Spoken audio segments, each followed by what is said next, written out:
5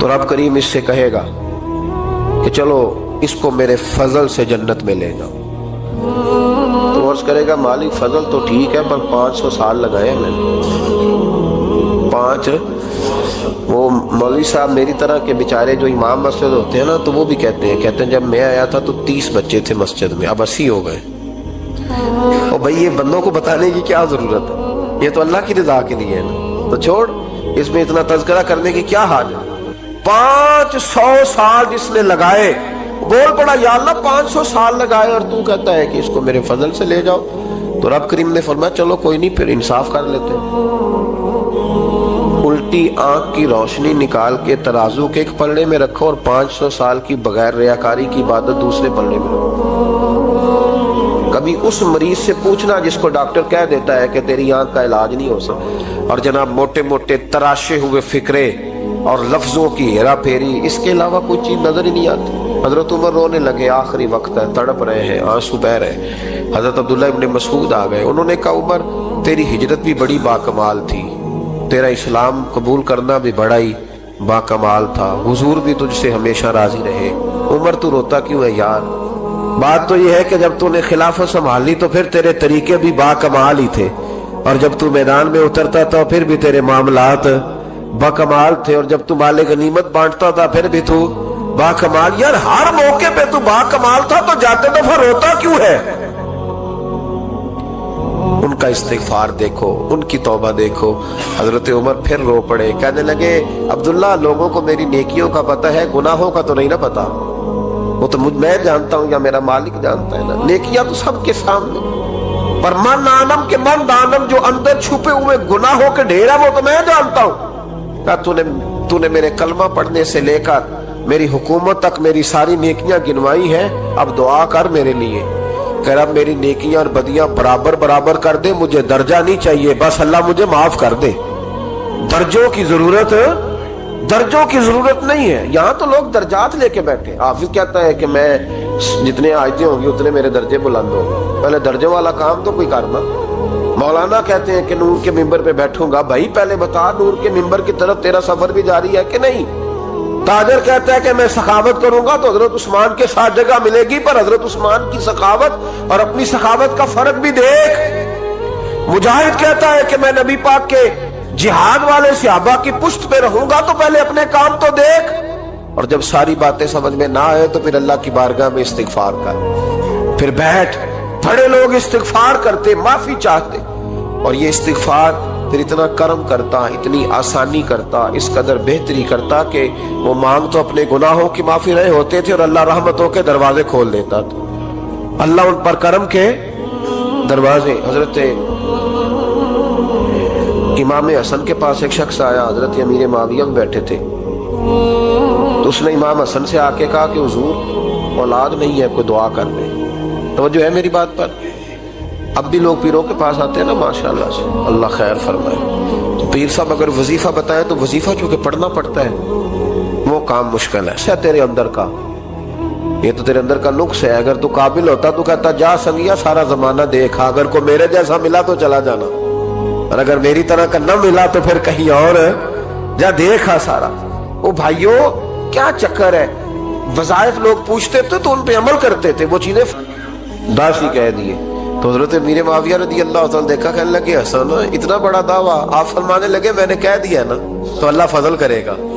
ہاں اللہ خیر کرے گا, خیر ہو جائے گی. وہ شخص کئی سالوں کے بعد آیا, کئی سالوں کے بعد, تو حضرت امیر معاویہ کو بھی ساتھ لایا. کہنے لگا حضور اللہ کے فضل سے اللہ نے 10 بیٹے عطا فرمائے, پورے 10 ہی اللہ نے دیے. تو حضرت امیر معاویہ کہنے لگے جناب بات تو آپ کی سچی ہو گئی, پر مجھے بھی بتائیے وظیفہ کہاں سے لیا. فرمانے لگے قرآن پاک سے, سورہ نوح کی 10, 11, 12 آیت پڑھو. اللہ فرماتے ہیں تم استغفار پڑھو, میں تمہاری بیٹوں سے بھی مدد کروں گا, مالوں سے بھی مدد کروں گا. تو میں نے استغفار بتائی تھی اور قرآن میرے اللہ کا ہے, رب کا وعدہ جھوٹا ہو سکتا. فرمایا 10 بیٹے ملنے تھے, میں نے کہہ جو دیا تھا. وہ میرے بھائیوں یاد رکھے, استغفار اللہ کی رحمت نازل کر. ایک ہوتا ہے خوف, ایک ہوتی ہے خشیت. خوف والے لوگ توبہ کرتے ہیں, خشیت والے استغفار کرتے ہیں. ایک ہوتا ہے خوف, ایک ہوتی ہے خشیت والے استغفار کرتے ہیں. نبی کریم علیہ السلام نے فرمایا میں دن میں 100 مرتبہ استغفار کرتا ہوں، دن میں۔ توبہ والا کہتا ہے کہ میں بھول گیا تھا، مجھے معافی مل جائے، اور خشیت والا کہتا ہے میرا یار ناراض نہ ہو جائے، وہ استغفار ہی کرتا رہتا ہے، وہ معافی حضرت رومی نے مثال دی ہے، فرماتے ایک عورت تھی تو بھیک مانگا کرتی تھی، ایک دن بادشاہ کے دروازے پہ بھیک مانگنے گئی تو بادشاہ کو پسند آ گئی، اس نے نکاح کر لیا۔ 20 کنیزائیں اس بی بی کے پاس تھی خدمت کرنے کے لیے، روٹی دینے کے لیے، کپڑا دینے کے لیے، لیکن وہ ہر وقت روتی رہتی تھی، ہر وقت روتی۔ ایک سمجھدار کنیز کہنے لگی کہ ملکہ اب تیرا درجہ بہت بڑا ہے، تو ہر وقت روتی رہتی ہے، معافیاں ہی مانگتی رہتی ہے ہر وقت، کون سی ایسی نعمت ہے جو تیرے پاس نہیں؟ تو وہ کہنے لگی اس لیے تو روتی ہوں۔ کیا مانا؟ کہنے لگی اس لیے روتی ہوں کہ میں اس قابل نہیں تھی جو مجھے مل گیا، کہیں میرے سر کا سائیں ناراض نہ ہو جائے، وہ کہیں بگڑ نہ جائے، مجھے پتا ہے کہ میں کیا تھی اور مجھے کہاں تک پہنچا دیا، میں روتی اس لیے ہوں کہ کبھی کہیں وہ ناراض۔ حضرت عمر اس لیے روتے تھے کہ کہیں مصطفیٰ ناراض نہ ہو جائے، حضرت ابو بکر اس لیے تڑپتے تھے کہ کہیں اللہ کا فضل روٹھ نہ جائے۔ یہ جو مولا علی اپنے کمرے میں بیٹھ کے زور زور سے استغفار پڑھتے تو اس لیے نہیں کہ بڑے پاپ تھے جن کی معاذ اللہ معافی مانگتے تھے، اس لیے کہ رب رسول کہیں ناراض نہ ہو۔ خشیت تھی کہ جہاں ہم پہنچے ہوئے کہیں وہاں سے واپس۔ استغفار بندے کی اللہ سے صلح کرا دیتا ہے، بندے کی رب سے صلح ہو جاتی ہے جب استغفار۔ دیکھیں نا، کہہ رہی ہو اچھا ہوا اچھا ہوا اور لوگ پھپتیاں اڑا رہے ہوں، مذاق کر رہے ہوں، تو پھر اس قوم پہ کس طرح کر کے فضل الہی۔ اور یہ مولوی کا معاملہ نہیں، یہ تو ممبر رسول کا معاملہ ہے۔ میرے مصطفیٰ نے یہ نہیں کہا پیر میرا وارث ہے، حضور نے فرمایا عالم میرے دین کے وارث ہے۔ ہاں ہاں غزا کیے، بندہ کوئی بھی نہیں نکلا، رب کریم نے بارش عطا کر دی، تیز بارش نہیں آیا، آج میرا بن کے آیا ہے۔ تو یا اللہ پہلے تو دولت دیتا تھا، آج کیا دے گا؟ تو محبوب فرماتے، اللہ فرماتے ہم نے اسے بغیر حساب کتاب جنت عطا کرو۔